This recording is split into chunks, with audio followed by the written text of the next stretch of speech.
하솔왕 야빈이 이 소식을 듣고 마돈왕 요박과 시므론 왕과 악삽 왕과 및 북쪽 산지와 긴네롯 남쪽 아라바와 평지와 서쪽 돌의 높은 곳에 있는 왕들과 동쪽과 서쪽의 가나안 족속과 아모리 족속과 헷 족속과 브리스 족속과 산지의 여부스 족속과 미스바 땅 헤르몬 산 아래 히위 족속에게 사람을 보내매 그들이 그 모든 군대를 거느리고 나왔으니 백성이 많아 해변에 수많은 모래 같고 말과 병거도 심히 많았으며 이 왕들이 모두 모여 나아와서 이스라엘과 싸우려고 메론 물가에 함께 진쳤더라.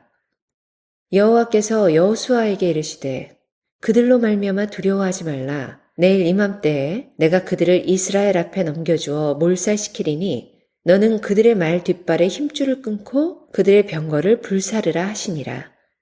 이에 여호수아가 모든 군사와 함께 메론 물가로 가서 갑자기 습격할 때에 여호와께서 그들을 이스라엘의 손에 넘겨주셨기 때문에 그들을 격파하고 큰 시돈과 미스르본마임까지 추격하고 동쪽으로는 미스바 골짜기까지 추격하여 한 사람도 남기지 아니하고 쳐 죽이고 여호수아가 여호와께서 자기에게 명령하신 대로 행하여 그들의 말 뒷발에 힘줄을 끊고 그들의 병거를 불로 살랐더라. 인사들 나눕시다. 반갑습니다. 건강하게 잘 지내주셔서 감사합니다.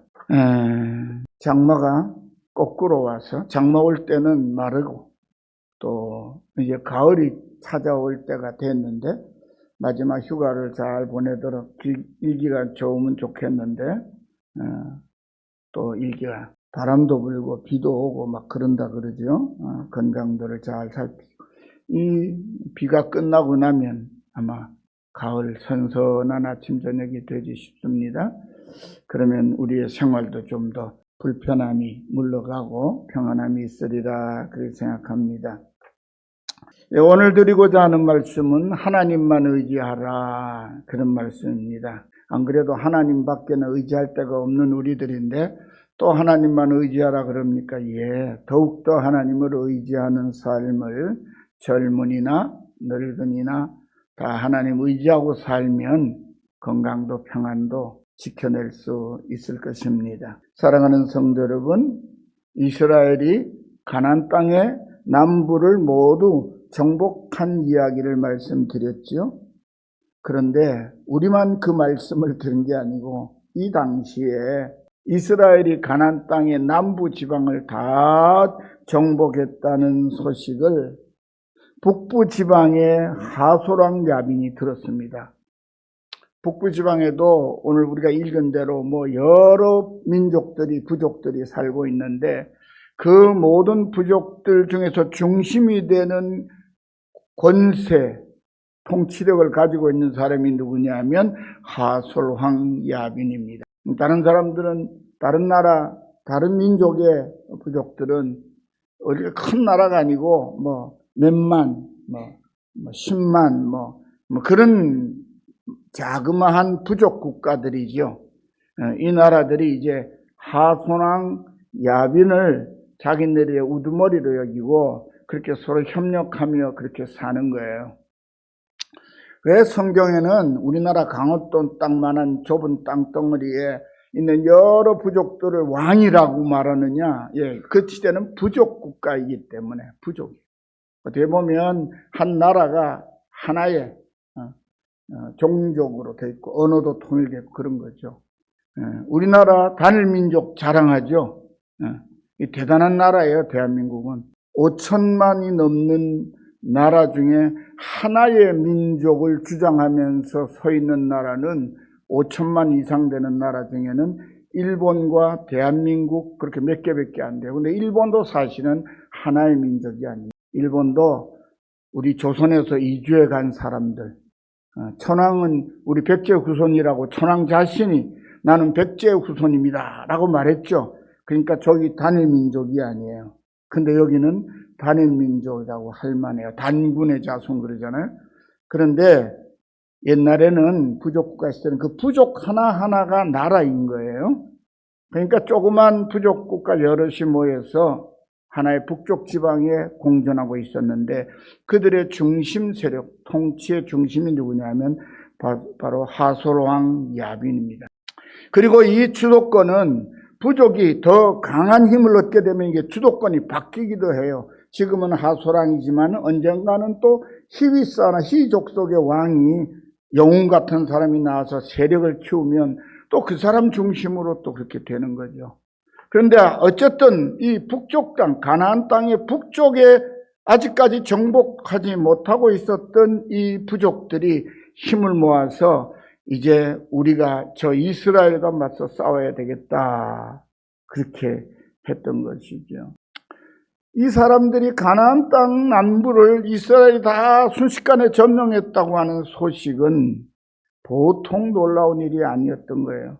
이제 남은 가나안 땅의 모든 나라들도 더 이상 안전하지 않다, 우리도 안전하지 않다 하는 것입니다. 그래서 하솔왕 야빈은 사방으로 사신을 보내서 가나안 땅에 동맹군을 조직합니다. 그리고 이제 이스라엘과 싸우려고 갈릴리 바다 북쪽에 있는 메롬이라는 호숫가에 거대한 진을 펼쳤습니다. 오늘의 말씀은 여호와 하나님께서 이제 곧 벌어질 그 큰 전투를 앞에 두고 있는 여호수아에게 승리를 약속하시는 말씀과 이스라엘이 그 말씀대로 승리하는 이야기입니다. 1절에서 5절 말씀은 강력한 군사력을 앞세운 이 북방민족들이 하나로 모였다는 것입니다. 사랑하는 성도 여러분, 이스라엘과 싸우려고 동원된 연합군의 기세는 대단했습니다. 4절 5절에 보니까 그들이 그 모든 군대를 거느리고 나왔으니 백성이 많아 해변에 수많은 모래 같고 말과 병거도 심히 많았으며 이 왕들이 모두 모여 나와서 이스라엘과 싸우려고 메론 물가에 함께 진쳤더라. 저들의 군사수는 바닷가의 모래처럼 셀 수 없을 정도로 많았다고 기록하고 있습니다. 그리고 강한 전투력의 핵심인 말이 이끄는 전차를 잔뜩 동원한 모든 왕들이 하나로 힘을 모아서 출전했습니다. 그들은 군사가 많고 무기가 우수하면 이스라엘 군대를 충분히 이길 수 있다고 생각했습니다. 그리고 세상의 전쟁 방식은 항상 그러합니다. 오늘 이 시대에도 세상 나라들 사이의 전쟁에서도 그대로 통하는 사실이죠. 여러분, 우크라이나와 러시아의 침공으로 전쟁을 시작했는데 아직도 안 끝났죠? 러시아는 한 달이면 끝날 거라고, 처음에는 일주일이면 우크라이나를 굴복시킬 것이라고 전쟁을 시작했어요. 근데 지금 몇 년째 하고 있어요. 앞으로도 언제 끝날지 몰라요. 왜요? 서로 무기들을 막 갖다 공급하거든요. 미국도 대주고 나토군 유럽의 나라들도 러시아가 강해지는 거 싫으니까 또 막 갖다 대죠. 그래서 우크라이나를 전면에 내세워서 러시아와 계속 싸우게 하는 거예요. 여러분, 여기에는 그냥 왜 전쟁 그 쓸데없이 사람 죽이고 그동안 애써 건설해놨던 모든 사회 기반들 다 무너뜨리고 귀한 자식들 수도 없이 죽여가면서 왜 전쟁을 하나. 이 전쟁 배후에는 러시아와 우크라이나만이 아닌 서방 국가와 러시아 국가 사이에 자기들의 첨예한 이익의 양보가 없기 때문에 그런 일이 계속 벌어지는 거죠. 아마 미국 군수산업 기업들은 날마다 휘파람을 불걸요? 재고 없잖아요, 재고. 전쟁 안 일어나면 무기 생산하는 거 재고로 쌓이잖아요. 그럼 사업이 무너져. 왜 세계 곳곳에서 몇 년 토울로 제법 큰 전쟁이 일어나고 하루도 전쟁이 끝일 날이 없을까요? 어떻게 보면 이 군수 물자를 생산하는 선진국의 큰 나라들의 대기업들이 그거 재고 쌓인 거 소모하기 위해서 전쟁을 일으키는 거 아닌가, 그런 생각이 들 정도예요. 지금 우리나라가요, 방위산업 무기들 생산하는데 세계적인 무기 생산 선진국으로 돈벌이를 잘하고 있어요. 근데 이거 기뻐할 일입니까? 우리나라 군수 산업이 호황을 해서 수출액이 수십 조씩 된다고 그냥 유튜브 같은 데 보면 계속 나와요. 첨단 무기 개발도 엄청 잘해요, 한국이. 우리나라 탱크, 전차라 그러죠. 그거하고 자주포, K9 그런 거는요, 없어서 못 팔아요. 이게 좋은 건가요? 그게 팔려가서 결국 뭐 하죠? 사람 죽이는 거잖아요. 애써 만들어 놓은 집과 도시를 파괴하는 거죠. 전쟁에서 돈 버는 거는 죄악이에요. 피할 수 없는 전쟁이 있죠. 이 가나안 땅에 정복해 들어가는 이 전쟁도 피할 수 없는 전쟁이라고 할 수 있어요. 왜냐하면 이스라엘 민족 근 300만에 된 사람이 살 곳을 가지기 위해서. 그런데 사실은 오늘날 이스라엘은 세상의 골칫거리 가운데 하나입니다. 미국이라고 하는 강대국을 등에 업고 그 어떤 나라도 이스라엘 함부로 다룰 수 없는, 그래서 자기네들 마음에 안 들면 막 두들겨 패는 거예요. 여러분, 무기가 많으니까, 그리고 병력이 우수하니까 전쟁은 이깁니다. 그게 세상의 전개예요. 근데 본래 이스라엘의 전쟁은 그런 전쟁이 아닙니다. 다윗 왕은 일찍이 시편 33편 16절 17절에 이렇게 고백하고 있습니다. 많은 군대로 구원 얻은 왕이 없으며 용사가 힘이 세워도 스스로 구원하지 못하는도다. 구원하는 데에 군마는 헛되며 군대가 많다 해도 능히 구하지 못한다. 그런데요, 다윗이 전쟁에 한 번도 패전하기 한 적이 없는 백전백승의 장군이고 왕입니다. 그런데 정작 그 왕은 뭐라 그래요? 많은 군대 쓸데없어. 용사가 힘이 세워도 스스로 구원 못해. 군대 많다 하여도 안전 보장 못한다. 그렇게 말했던 거예요. 북방민족들의 연합군은 막강한 군사력을 앞세우고 나왔습니다. 하지만 그들은 싸울 상대인 이스라엘의 전술과 전략에 대해서는 아무것도 몰랐어요. 이제 그들이 맞서 싸워야 할 이스라엘 군대는 이전에 그들이 맞붙어 본 군대와는 전혀 다른 전술과 전략으로 싸우는 군대였어요. 또 이스라엘의 무기는 보통의 전쟁에서는 한 번도 맞붙어 본 적이 없는 상상 불가의 무기라는 사실을 그들은 전혀 모르고 있었어요. 왜? 그들도 정탐꾼을 보내서 이스라엘의 무기가 어떤지 다 사사히 살펴봤을 거예요. 근데 이 이스라엘은요, 사람은 되게 많은데 무기는 형편없는 거예요. 칼을 가진 사람이 몇 사람이 없어요. 여러분, 사울 시대의 이야기를 아시죠? 사울 시대에 제대로 된 칼을 가지고 있는 사람은 사울과 요나단밖에 없었어요. 그럼 그들 무기는 뭐죠? 눈에 보이는 무기는 쇠스랑, 땅 팔 때 쓰는 삐죽하게 나온 쇠스랑, 농사 짓던 연장도구, 양칠 때 쓰는 목동들의 재고, 기껏해야 무기라고 할 수 있는 게 뭐예요? 물맷돌, 멀리서 던질 수 있는 거. 아니면 지팡이, 막대기, 몽둥이 이런 거예요. 저쪽에는 칼과 말을 타고 창과 활로 무장해 오는데 이스라엘은 형편없어요. 숫자는 많은데 인해전술인가? 북쪽의 연합군은 아마 우리네가 분명히 이긴다. 왜? 우리는 많은 말과 훈련된 병사들과 그동안에 약탈을 하느라고 사람 죽이는 데는 전문가들이 된 군사들이 잔뜩 모여 있는데 군대 숫자로 보나 무기로 보나 우리가 이기는 거야.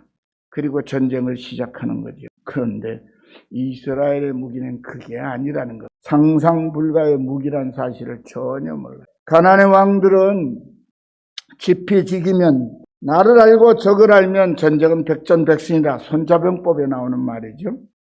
이 전투의 기본 법칙 가운데 자기들은 잘 알았어요. 그런데 싸울 상대방의 전투력을 제대로 알지 못한 채 자신들의 힘만 믿고 전투에 임한 것입니다. 그러므로 그들이 바라는 승리는 보장받을 수가 없어요. 그들은 이스라엘에게 허무하게 무너질 것이 분명해 보입니다. 왜? 남쪽을 정복한 것도 이스라엘이 똑같은 모습으로 정복했으니까요. 왜 이들이 패전하겠습니까? 그들이 싸워야 할 이스라엘은 여호수아와 함께 하시는 여호와 하나님이 그들의 무기고 그들의 전술이고 그들의 능력이기 때문입니다. 이제 그들과 맞서 싸울 이스라엘 군대는 아주 특별한 군대입니다. 그들은 하나님의 군대이기에 이스라엘의 힘은 온 천지 만물을 지으시고 다스리시는 여호와 하나님으로부터 나옵니다. 그렇게 이스라엘은 오직 하나님의 말씀에 순종한다는 단 한 가지 전술과 전략으로 승리의 승리를 거듭해 왔습니다. 앞으로도 그럴 것입니다. 이스라엘의 전술과 전력은 조금도 바뀌지 않을 것입니다. 왜냐하면 이스라엘 군대에게 승리를 안겨주는 강력한 무기가 바로 여호와 하나님이시기 때문이지요. 수많은 적군을 앞에 두고 약간의 두려움을 느끼고 있는 여호수아에게 하나님께서 이렇게 말씀하십니다. 그들로 말미암아 두려워하지 말라. 내일 이맘때 내가 그들을 이스라엘 앞에 넘겨주어 몰살시키리니. 누가요? 하나님께서. 너희 적들 겁내지 마라. 내가 너희 보는 앞에 싹 모두 몰살시키겠다. 그 다음에 하나님 이렇게 말씀하십니다. 내가 그들을 몰살시키면 너희가 그들을 모든 것을 전리품으로 가질 것인데 너는 그들의 말 뒷발의 힘줄을 끊고 그들의 병거를 불사르라. 사랑하는 성도들은 사실 적군의 말과 전차를 전리품으로 획득하는 것은 고대 전투에서는 굉장한 전과입니다. 말을 탄 기병 한 사람이 보병 30명의 전투력과 같아요. 여러분, 말이 뛰어 달려들면요, 소도 도망가거나, 소가 동글동글하게 생겼으니까 말과 싸우면 소가 힘이 더 좋을 것 같죠? 아니에요. 말이 훨씬 무겁습니다. 큰 말들이 있죠. 전투에 쓰는 말 같은 이런 말들은요, 소보다 더 무거워요. 소가 우리 한우 같으면 잘 키우면 한 500kg 나갔는데요. 말은 보통 700, 600kg, 700kg, 800kg. 살 안 빼면요, 엄청나요. 그런데 이 말을 전리품으로 삼으면 얼마나 자기네 전투력이 막 강해지는 거잖아요. 전차 그대로 다시 쓰면 되잖아요. 그런데 하나님이 뭐라고 말씀하셔요? 말 뒷발에 힘줄을 끊어라. 전투마로 못 쓴다는 거예요. 전투마로 쓰지 말아라. 그걸 전투마로 쓰면 안 된다. 그런 거예요. 주실 때는 언제고 못 쓰게 하시는 건 또 무슨 하나님의 심보신지. 그럼 뒷발에 힘줄을 끊으라는 말은 뭐죠? 부역하는데, 수레나 끌고 농사 짓는데 그냥 힘쓰는 말로 쓰지 용맹스럽게 달려들어서 사람을 해치고 적을 무찌르는 군마로는 쓰지 말라는 거예요. 전차도 다 불살라버리고. 왜요? 그거는 짐수레는 쓸모가 없으니까. 고대에서는 적을 점령하면 말과 전차부터 챙기는 거예요. 오늘날 탱크와 같은 것이고 장갑차와 같은 것이니까요. 내가 내일 이맘때 너희들에게 승리를 줄 터인데 너는 그들이 자랑하는 말에 뒷발 힘줄을 끊고 전차를 모두 불살라서 그것을 너희의 무기로 삼지 말라고 말씀하신 것입니다. 다시 말하면 너희는 오직 나 여호와 하나님만을 믿고 의지하고 싸우라는 말씀입니다. 사랑하는 성도 여러분, 이스라엘의 전력은 모두 하나님께 있습니다. 우리의 힘도 모두 하나님께 있습니다. 그래서 이스라엘의 왕 다윗은 전투에 나갈 때마다 이렇게 노래합니다. 시편 46편 1절 3절입니다. 하나님은 우리의 피난처시요 힘이시니 환난 중에 만날 큰 도움이시라. 그러므로 땅이 변하든지 산이 흔들려 바다 가운데 빠지든지 바닷물이 흉용하고 뛰놀든지 그것이 넘침으로 산이 요동할지라도 우리는 두려워하지 아니하리로다. 왜? 하나님이 우리의 피난처시고 힘이시고 환난 중에 만날 큰 도움이시기 때문이다. 하나님의 말씀을 따라서 여호수아는 군사를 이끌고 갑자기 북쪽 연합군을 습격했습니다. 이미 여호와께서 당신의 군대 이스라엘에게 적들을 붙이기로 작정하셨으므로 습격을 받은 북쪽 동맹군은 아무 힘도 써보지 못하고 이스라엘 앞에서 크게 무너지고 뿔뿔이 흩어졌습니다. 말과 무기의 숫자만 많았지 실제로는 오합지졸이었어요. 왜? 워낙 이스라엘이 두려우니까 연합군은 만들었지만 평소에는 어때요? 자기네들끼리 크고 작은 노략질을 가지고 다투는 사이거든요. 그러니까 연합작전이 본래 안 되는 거예요. 오합지졸 모아놓으면. 그래서 이스라엘은 패전하여 도망치는 적들을 맹추경해서 가나안 북쪽 지방을 모두 정복했습니다. 여호와 하나님께서 당신의 말씀을 믿고 담대하게 나아가는 여호수아와 함께 하시며 이스라엘에게 완전한 승리를 안겨주셨습니다. 함께 하시는 여호와 하나님의 말씀을 믿고 그 말씀대로 순종함으로써 이스라엘 완전한 승리를 얻었습니다. 이제 이스라엘은 여호와만 의지하는 군대로서의 모습을 보여줍니다. 9절 말씀입니다. 제가 읽어드립니다. 여호수아가 여호와께서 자기에게 명령하신 대로 행하여 그들의 말 뒷발에 힘줄을 끊고 그들의 병거를 불로 살랐더라. 전쟁에서 승리하고 돌아온 여호수아는 하나님께서 명령하신 대로 적들에게서 빼앗은 모든 말들의 뒷발 힘줄을 끊고 모든 전차를 불사릅니다. 여호수아는 건장한 말과 전차 대신에 오직 눈에 보이지 아니하시는 여호와 하나님을 자신의 힘줄로 자신의 전차로 삼았습니다. 그리하여 앞으로의 모든 전투에서 오직 여호와 하나님 한 분만을 믿고 싸울 것이고 반드시 가나안 정복을 승리로 마칠 것이라고 하는 자신의 믿음과 결심을 이스라엘 모든 백성에게 보여주었습니다. 우리는 여호수아가 늙어 은퇴하면서 남긴 유명한 말을 통해서 그가 얼마나 철저하게 하나님을 믿고 의지하며 전쟁을 승리로 이끌었는지를 알 수가 있습니다. 여호수아 24장 15절입니다. 만일 여호와를 섬기는 것이 너희에게 좋지 않게 보이거든 너희 조상들이 강 저쪽에서 섬기던 신들이든지 또는 너희가 거주하는 땅에 있는 아모리 족속의 신들이든지 너희가 섬길 자를 오늘 택하라. 그리고 이렇게 말합니다. 오직 나와 내 집은 여호와를 섬기겠노라. 너희들 다 가서 다른 신 섬기겠다고 하더라도 나와 내 집만은 여호와를 섬기겠다. 이 여호수아의 당당한 고백 앞에 이스라엘 사람들이 아닙니다. 우리도 여호와만 섬기겠습니다. 그렇게 대답하지요. 그런데 여호수아 세대의 사람이 떠나고 난 다음에 하나님 부르심을 다 떠난 다음에 사사기서는 어떻게 증언합니까? 여호수아 그 시대 장로들이 떠난 후에 그들은 하나님을 몰랐다고 말합니다. 여러분, 믿음이 이렇게 입으로 되는 게 아니에요. 믿음은 이빨림으로 하는 게 아니라는 거예요. 믿음은 자신의 중심 속 깊은 곳까지 모든 인격을 주님 앞에 온전히 의탁하고 맡기고 그분만을 신뢰하는 게 믿음입니다. 오늘 한국교회 성도들의 믿음은 그런 면에서 낙제점이라고 할 수 있어요. 대표기도 하라 그러면 거룩하게 잘합니다. 매끄러운 말로. 옛날에 어떤 장로님 한 분은요, 자기 순서 큰 교회 장로님이 한 열 몇 분 되니까 몇 달에 한 번 대표기도가 오는데 대표기도 오는 한 달 전부터 머리가 아프다는 거예요. 그래서 제가 왜 머리가 아픕니까? 그랬죠. 대표기도 하는데 그 3분에서 5분 하면 되는데 아니 그래도 기도를 못한다고 사람들이 수군대면 어떡합니까? 그래서 제가 만만한 사람에서 한마디 딱 했어요.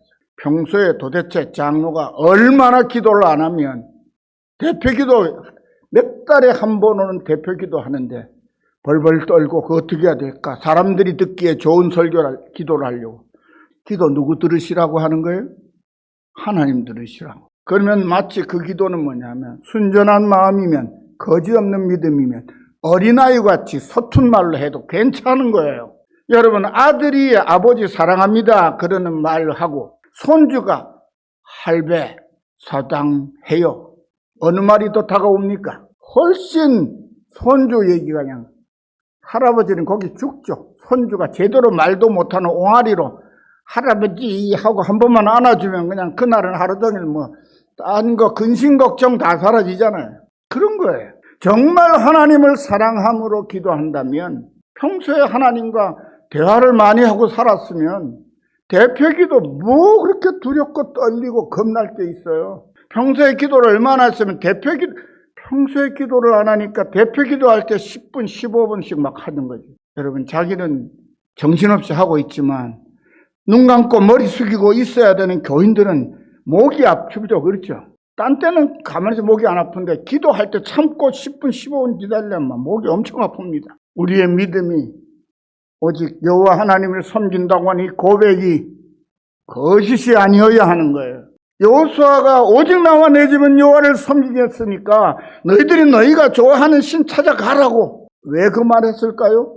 자꾸 다른 신들을 섬기고 다른 신 진전에 기웃기웃거리는 자기 백성들을 보니까 하나님이 승리하신 전쟁을 통해서 가나안 땅을 정복하고 주인이 되었는데 자기들 앞에 무릎 꿇고 주저앉아 버린 사람들한 섬기는 하나님 앞에 여지없이 무너져버린 민족들의 헛것 우상 앞에 가서 기웃기웃거리니까 이거 놔둬서는 안 되겠다고 해서 여호수아가 백성들을 모아놓고 그 얘기한 거거든요.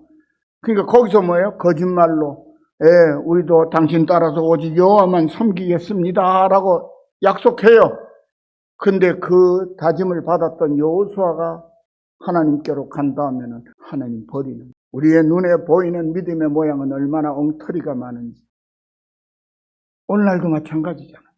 믿음의 지도자 여호수아가 이끈 이스라엘 군대는 앞으로도 오직 여호와 하나님을 의지하는 하나님의 군대로서 하나님이 보장하는 승리의 전투만을 계속할 것입니다.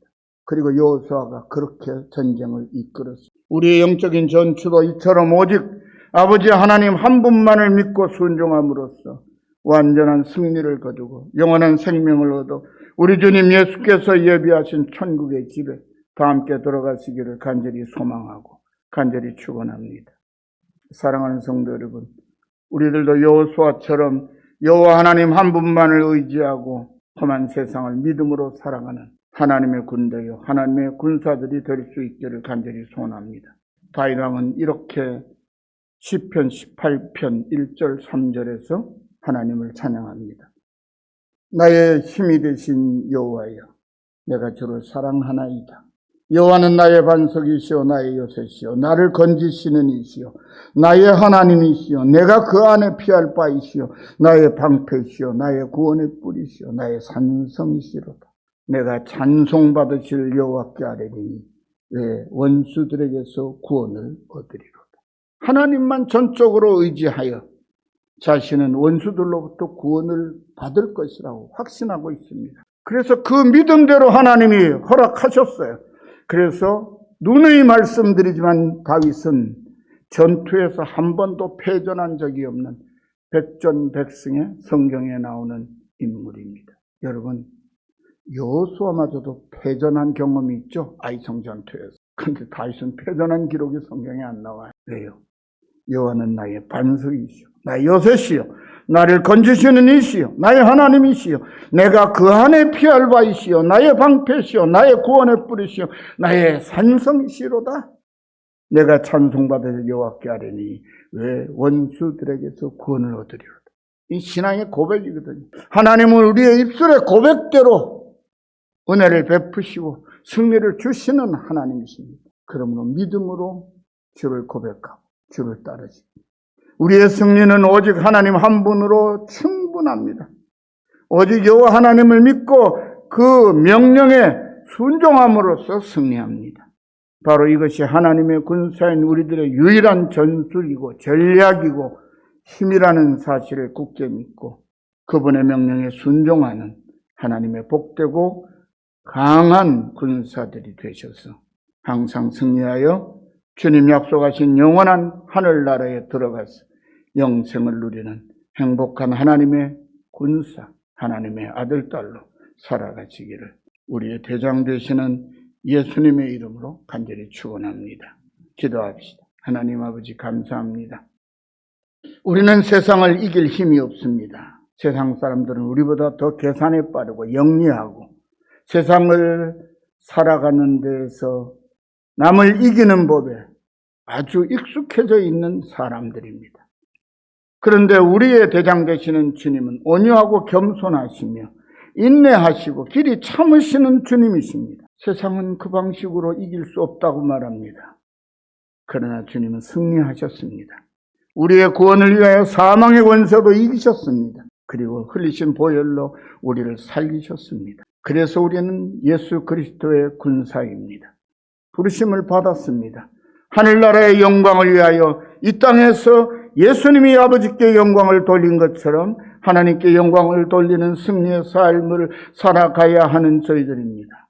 믿음이 흔들리면 다 잃어버리는 것을 저희들은 알지 못할 때가 많습니다. 그래서 믿음보다는 눈에 보이는 대로, 귀에 들리는 대로 우리의 욕심을 따라 행하다가 크게 실패하고 무너질 때가 많습니다. 그러한 저희들에게 찾아오셔서 너희는 세상을 의지하지 마라, 너의 잔꾀를 의지하지 마라, 어리석은 욕심에 매달리지 마라, 오직 나와 내 말씀에 믿음을 가지고 따르라. 말씀하시는 말씀을 잘 듣게 하시고 간직하게 하시고 순종하여 승리하는 저희들 모두가 되게 하옵소서. 예수님의 이름으로 간절히 기도드리옵나이다. 아멘. 주님 사